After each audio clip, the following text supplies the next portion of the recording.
In this video, I'm going to show you how to upload a floor plan in Planner 5D. First of all, head over to your Planner 5D workspace. When you are on the main screen where you can create a new project, you will see an option called Upload a Plan. Click on this option to begin. After that, you will see an Upload button. Click on it and select the floor plan file from your device. This can be a simple or detailed plan depending on your needs. Once you select the file, click Open and wait for it to upload. After the upload is complete, the system will begin recognizing the elements in your floor plan automatically. You will be notified once the recognition process is finished, usually through an email sent to the account you used for Planner 5D. Open your email inbox, find the message, and click on the option to open your project. When the project opens, you will see your floor plan recreated inside Planner 5D.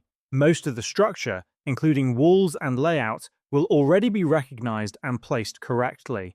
You can switch to 3D view to see how accurately the system has interpreted your design. This feature saves a lot of time when working with existing floor plans and allows you to quickly move into the design phase, and this is how you can upload a floor plan in Planner 5D.